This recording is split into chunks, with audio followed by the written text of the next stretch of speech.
Hello and welcome back to the Squares and Circles podcast, where together we navigate the twists and turns of this wild journey from teenagehood to adulthood. I'm your host Ellie, and I'm so gassed to be back for another episode with you. Today we're diving into the world of self-care. We'll uncover the myths and truths about self-care, explore how our understanding of it changes as we grow, and share practical tips on integrating it into our busy lives. It's going to be an exciting journey, as always. Get ready to explore and grow through this together. Chapter 1. What is self-care? Self-care is a term that's thrown around a lot these days, but what does it really mean? Many of us struggle with understanding self-care because we've been bombarded with conflicting messages throughout our lives. Let's break it down and explore how our understanding of self-care evolves from teenagehood to adulthood. As teens, we're often introduced to the concept of health and well-being through the lens of diet culture. This culture promotes the idea that being healthy means adhering to strict diets, engaging in intense workouts, and maintaining a certain body image. Our perception of self-care can become skewed, focusing narrowly on restrictive diets and intensive exercise regimens, where the way that our body looks can determine how healthy we are and how much we should care for ourselves, quote unquote, doing air quotes right now, but this is a podcast so you can't see. Anyway, this can create a toxic all or nothing mindset where any deviation from this version of the quote unquote self-care feels like a failure. I mean, think about it. How many times have we been told that self-care means eating super healthy, exercising vigorously every day, and avoiding so-called cheat meals? When we don't meet these unrealistic standards, we feel like we've failed. This pressure can be especially tough during our teenage years when we're already dealing with significant physical, emotional, and social changes, and our minds are more perceptible to these ideas that we are relentlessly fed through the media about diet culture and body image and what health should be. I think as we grow up into our early 20s, many of us want to actually start to take better care of ourselves after spending our teenage years either trying super hard to fit this regimented idea of being healthy and self-care, and perhaps even dealing with an eating disorder of some sort or some sort of unhealthy relationship with food at the very least, or going the complete opposite side of the spectrum and ignoring it completely and not thinking about your health at all. Or maybe you're a mix of in between, but now you're unsure how to start actually looking after yourself effectively and what things you even need to do to achieve that. We're transitioning from the structured environment of school to the more independent and sometimes chaotic world of adulthood. At this stage, it's hard to know how to practice self-care because we've been taught that it involves extreme measures. We're often juggling multiple responsibilities such as work, studying, making future plans, and our personal life, which makes it difficult to find the time to learn how to do these things for yourself, let alone actually doing them. However, as we grow older, we begin to realise that self-care isn't about being as healthy as humanly possible. It's about living in a way that allows you to be your best self. It means figuring out your own definition of healthy and adhering to that, as opposed to what we're taught it means to be healthy. So if eating a stuffed crust pizza or getting a greasy kebab every Saturday brings you joy and it makes you happy, then that is a healthy thing to do. Yeah, sure, it might not be the best for your body, but giving your body what it wants and what you crave and the things that you like is an act of self-care. I will speak more about diet culture and food in a whole separate episode because I do have a hell of a lot to say about it. But for now, I would just say that food isn't just for your body. And it can be for your soul as well, and just for like your mood, Like it doesn't have to be all about your physical health and nutrients. Anyway, self-care involves listening to what your body needs, whether it's a pizza or a salad, a day in bed or a long exercise routine, hanging with friends or spending time alone in nature. Literally whatever you need in that moment or on that day. Self-care isn't just about physical health, it's also about managing stress, setting boundaries, surrounding yourself with people who are good for you, caring for your mental health, getting enough sleep, and looking after your financial well-being.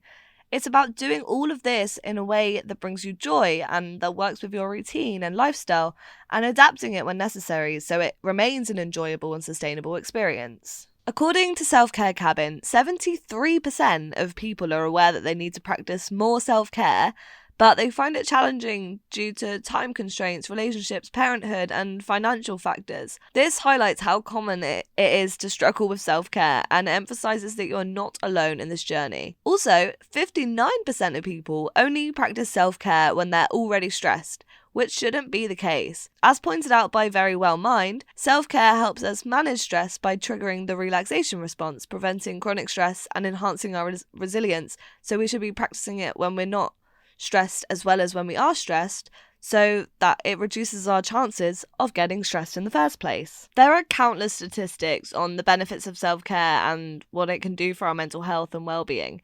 For instance, self-care practices are known to improve self-worth and confidence, enhance mental and physical health, boost sleep quality, sleep quality, the Z's you catch more of them, and better ones.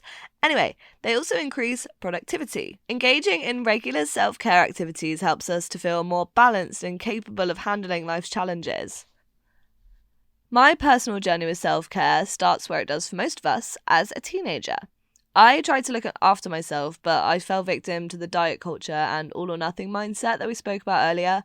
I would attempt to be super healthy and exercise every single day, which in retrospect isn't that healthy. I mean, it can be, but the way that I was eating, it wasn't. And when this proved unsustainable, I would revert back to unhealthy habits, feeling like I had failed, and I wouldn't try again until I got sick of being unhealthy. Again. And this eventually ended up with me having pretty disordered eating, because I would punish myself for the last time that I failed, and then take it even further by being even more restrictive the next time, to kind of like, quote unquote, make up for it, I suppose. Which of course we all know is quite a silly mindset to have, but also I was a teenager and I think we all kind of think like this, at least once in our lives at some point. I vividly remember my teenage years when I was trapped in the cycle of diet culture, and I don't think I'll ever forget it. It was kind of traumatic. But anyway, I believed that self-care meant being on a strict diet and maintaining a rigorous exercise routine. Whenever I slipped up, I felt like I had completely failed and there was no point in, continuing to try and be healthy. For example, if I ate something that I considered unhealthy, I would spiral into guilt and abandon my efforts altogether. And this black and white thinking made it really impossible for me to achieve a balanced and sustainable self-care routine. And just this mindset in general was not an act of self-care. It was actually kind of like the opposite, whatever you would call that, like self-hate. I don't know. It just wasn't very good for me. And it's not very good for you either if you do that. And this mindset also applied to other aspects of my life. Like when I skipped a day of journaling or went to bed a bit later than I had planned, I saw it as a failure. And I struggled with maintaining a routine because I believed that if I couldn't do everything perfectly every single day, it wasn't worth doing at all. And again, this all or nothing approach is so silly and it's quite common, I've found, and I think it can be incredibly detrimental to our well-being. However, self-care isn't about winning or losing. It's about making yourself feel better when you can, where you can. Some days, self-care might mean eating clean and exercising. Sure, but other days it might mean resting and watching TV, which is something I realise now. And as I grew older as well, I started to understand that self-care isn't about perfection and being perfect all the time and being the healthiest or whatever. It's about finding a balance that works for you and recognising that self-care can look different every day. Some days self-care means eating a nutritious meal and going for a long run, as I said. And other days, it can mean just indulging in your favourite comfort food and spending the day in bed. And both are valid and very, very important forms of self-care. They're equal to each other. Like, one isn't better for you than the other one. It's essential that we get both types of self-care into our routine. We need to remember that doing nothing is also an act of self-care. Rest is essential for growth, healing, and life in general, and it's okay to take a break and recharge. It's not about adhering to a strict regimen, but also about being kind to yourself and listening to your body's needs. This realization was a turning point for me, and it helped me to develop a healthier and more sustainable approach to self-care, where I now just take my self-care like day by day and give my body what it needs at the time. And of course I have the things that I need to do every day to look after myself, like brushing my teeth and washing my face and, the general daily hygiene things that we've all got to do, as well as meditation and moving my body in some way. But the intensity and length of this movement really depends on how I feel at the time and whether I journal or not, and what I journal about isn't so strict anymore either. And in taking this approach to self-care, I'm now way more consistent, and usually I would probably last like a month max with my quote-unquote self-care when it was very like regimented and not very flexible to what I need. But since I've been taking care of myself in this way and taking it day by day and even like hour by hour what I need. I've been doing it consistently for like over 6 months now, and it feels really, really good. It feels like a part of my life now rather than just something that I'm trying to change. Although, that being said, it doesn't mean that I want to do it all the time. I have found there to be quite a big difference sometimes in what my body wants and what my mind wants. Sometimes I know that I will feel really good if I go out on a run, but I'm just feeling a bit lazy really, and I just can't be arsed, despite knowing that I know it will make me feel really good. And this also applies to journaling and other self-care aspects as well. Even like brushing my teeth, like I know I have to brush my teeth. There's no way around it. I need good dental hygiene if I don't brush my teeth. I don't get that. And I think a very crucial part of learning how to take care of yourself is learning the difference between you just being a bit lazy and actually not needing that thing right now. Because I think, as I said, it's really easy to just be a bit lazy and not be bothered to do something, but actually it would really benefit you at the time. And I think the only way that you can learn this is through practice and learning and actually taking the time to practice self-care, and then you understand what you actually need and what you're just being a bit lazy for. And then once you do learn the difference, it's much easier to do the things that will make you feel better because you know you're just being a bit lazy, rather than using the excuse of, oh, I don't need it right now, which is what I used to do a lot. I'm like, I don't need it. I don't want to do it, so clearly it's not something I need. Like, babe, you need to brush your teeth. Like, you don't get to decide that.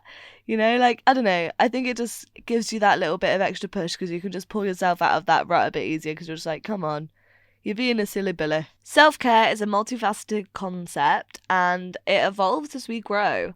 Understanding the issue and recognizing the challenges that we face is the first step towards building a healthier relationship with self-care. By moving away from the all-or-nothing mindset and embracing a more balanced, spontaneous approach, we can create a self-care routine that truly supports our well-being and what we actually need. Self-care isn't about achieving perfection, as I said. It's about finding out what works for you and being kind to yourself along the way.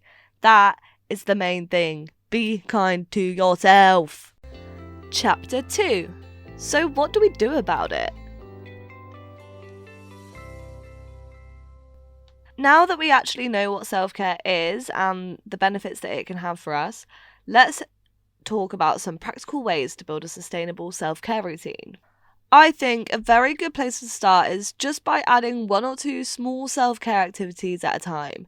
It's crucial to start with manageable steps to avoid feeling overwhelmed. After being depressed for quite a while, I did not have a general daily hygiene routine at all, really. I started by brushing my teeth just once a day, and it might seem like a tiny little task, but it was a foundational habit. And once I nailed brushing my teeth once a day and they felt kind of easy to me, it was part of my routine, I then gradually increased to twice a day. And then I started incorporating washing my face. And this incremental approach allowed me to build confidence and consistency rather than going straight for twice a day every day and washing my face. I was able to forget one morning or one evening, and I would remember that I forgot throughout the day, or I'd wake up with a stinky breath and think, oh, I haven't brushed my teeth that night. And I could just do it that morning or do it that night, and it's not a big deal because my goal is to only do it once a day. So it wasn't a big deal if I forgot it, and it kind of started to fizzle out that all or nothing mindset that we spoke about. And once I had conquered this, I developed a full-on skincare routine. And initially it was as simple as cleansing my face, as I said,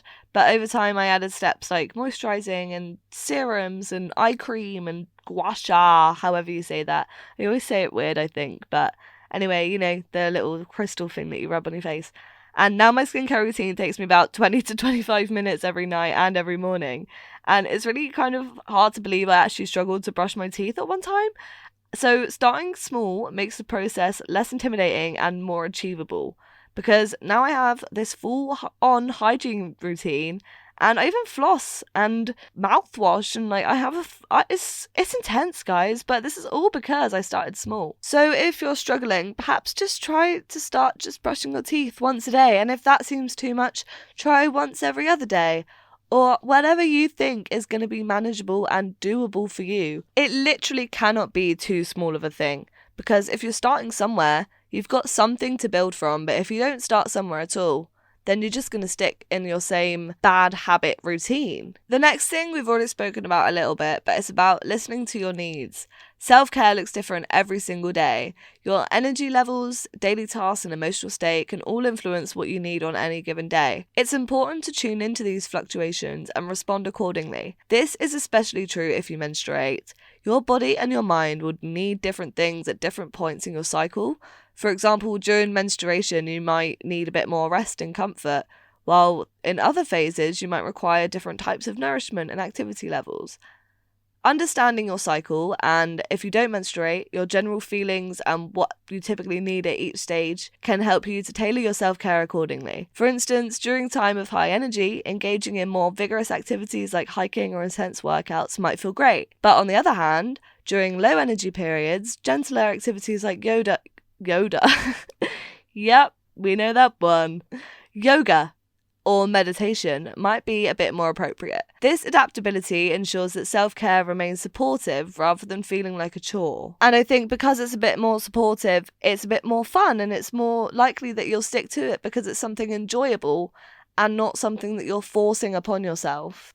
Next, we need to focus on self-care activities that genuinely make you feel good and ditch those that don't. Reflecting on your experiences helps you to discern what works best for you. For instance, if you try running for the endorphins, but hate every second of it, it's okay to find another way to exercise and release endorphins and care for yourself in that way. Maybe you'll discover that you love swimming or dancing in your bedroom like a child, pretending to be on stage instead. I think journaling and reflecting on your self-care activities can help you to understand what genuinely brings you joy and relaxation versus what you think should, and so you carry on doing it anyway. So you should regularly review your self-care practices and ask yourself how they make you feel. If an activity feels forced or unenjoyable, give yourself permission to let it go and try something else. The goal is to create a self-care routine that feels nurturing and sustainable. Your needs will change over time.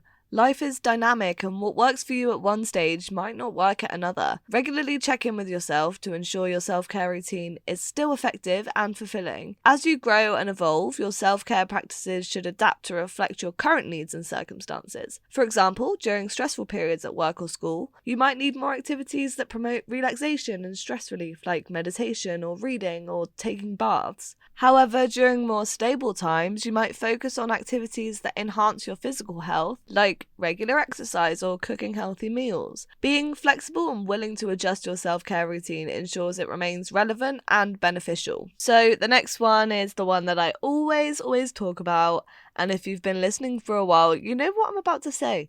Mindfulness is a powerful tool for enhancing self-care. It involves being present and fully engaged in the moment, which can help you to become more aware of your needs and how to meet them. Practices like meditation, deep breathing, and mindful walking can help you to cultivate mindfulness. And by incorporating mindfulness into your daily routine, you can better understand your physical and emotional states. This awareness allows you to make more informed decisions about your self-care. For example, if you notice you're feeling particularly stressed, you might choose to spend a few minutes meditating or practicing deep breathing exercise to calm your mind. Another good way to incorporate regular self-care into your life is by making it into a routine. And this does sound a bit contradictory, considering we just spoke about how important it is to be flexible. And whilst flexibility is of course important, having a general self-care schedule can also be beneficial. It doesn't have to be super regimented or strict, but you can plan specific times for self-care activities throughout your week. This could be like a Sunday evening routine where you pamper yourself with a bath and some skincare, or a midweek check-in where you journal and reflect on your week. Or you can do something similar to what I do, which is a bit more broad, and I think it allows for a bit more flexibility. So I'll look at my week or the next day or whatever period of time that I want to plan for. And depending on how much I have planned, I will find a time within that week or day that I can use on self-care. So for example, if I have a Wednesday off of work, but I also maybe want to get some podcast stuff done, or just I have other things to do in general, I will first schedule in when my self-care time is going to be. So for example, I'll plan for like an hour or two on the Wednesday evening. And that is now my plan, and it's non-negotiable, and I will plan my other things around that. So when it comes to that Wednesday evening scare time, a self-care time. I can decide how I want to use it, whether I need to go on a run, or I need to do some yoga, or I need to have a nice long bath, or maybe I need to do some stretching or do some journaling or reading, like however I want to do it at that time. That set amount of time is there for me to use however I need at that moment. Having a scheduled time for self-care helps ensure that you prioritize it, even when life gets busy. It also gives you something to look forward to, making it easier to maintain consistency. You need to remember that this schedule should be adaptable to accommodate your changing needs and circumstances. So if something else comes up at a time that you plan for self-care, which you can't change, like an appointment or a shift at work or something, reschedule your self-care time straight away to the next bit of free time that you have, so that you don't just forget about it and move on and continue the cycle of neglecting your self-care. You can actually move it to whenever you next have available, and then, I don't know, obviously you hope nothing comes up, but other than that, that is non-negotiable. I also think that self-care doesn't have to be a solitary endeavour. You can seek support and motivation from your friends or family, or a community that understands and values self-care the way that you do. Sharing your self-care goals and experiences with others can provide motivation and accountability, which I think is especially helpful if you struggle with holding yourself accountable like I did for a very long time. One way that you can do this is by joining a group class such as yoga or meditation, and it can be a really good way to incorporate self-care into your routine whilst also connecting with like-minded individuals. And it's also just nice to share your experiences of self-care with other people. Like, obviously self-care is quite a personal thing, but knowing people are going through the same thing and they might have the same struggles as you makes you feel a bit, I don't know, it's just nice, isn't it? It's just nice to share things. Humans love to be around people, and so why not make self-care an activity with other people? However, if you are really struggling with self-care, do not hesitate to seek professional help from a therapist or a counsellor who can provide you guidance and support.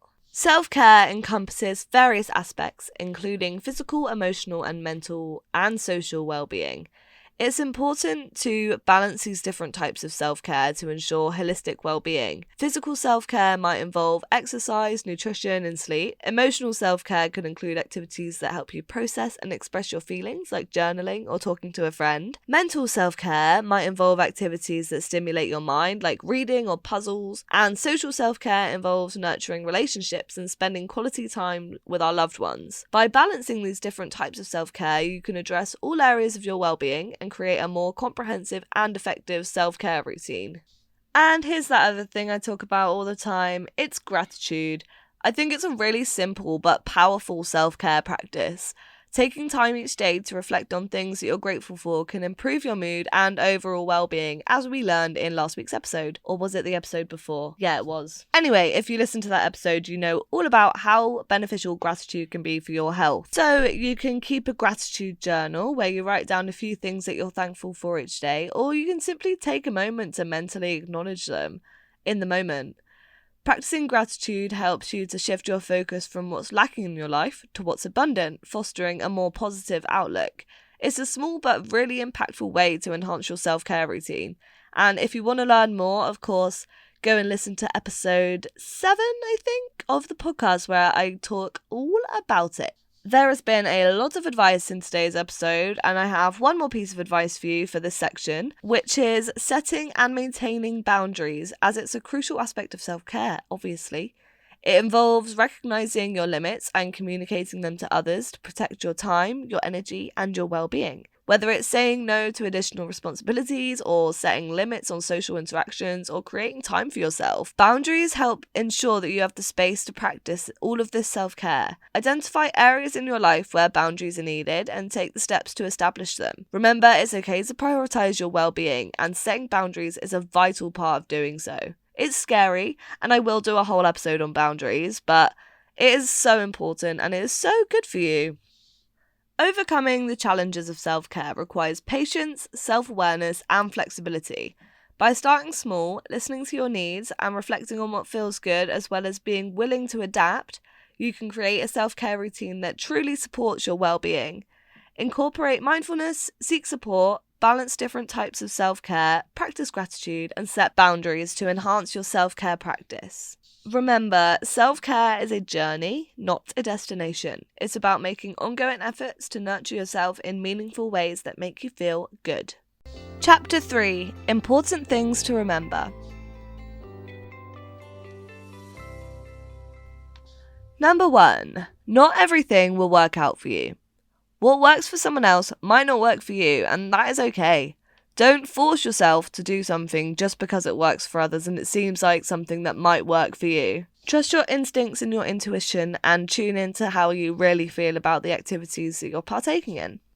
Number 2. Self-care isn't about being super healthy. It's about finding ways to generally feel better and improve your well-being. Number 3. Self-care includes emotional health. I cannot stress this enough. It is not just about your physical health. It's about managing your emotions and your feelings and your relationships and boundaries in a healthy and sustainable way. And number 4, your needs will change. Regularly check in with yourself to ensure that your self-care routine is still meeting your needs and make adjustments as necessary. Chapter 4: Journal prompts. Woo! My favourite section. Journaling is a powerful tool for self-reflection and self-care.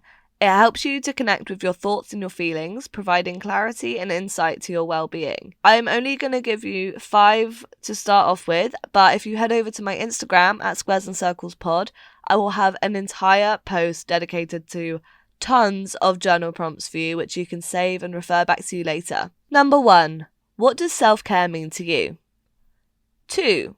How has your perception of self-care changed over time? 3. What self-care activities make you feel the best? 4. What are some self-care activities that you've tried that didn't work out for you, and why didn't they work? 5. How can you incorporate more self-care into your daily routine? Alright, I'll give you a little bonus one. Number 6. Describe your ideal day of self-care. What does a perfect day of self-care look like for you? Include your activities, your feelings, and settings that would make you feel rejuvenated and happy. Chapter 5. So, what do I do now?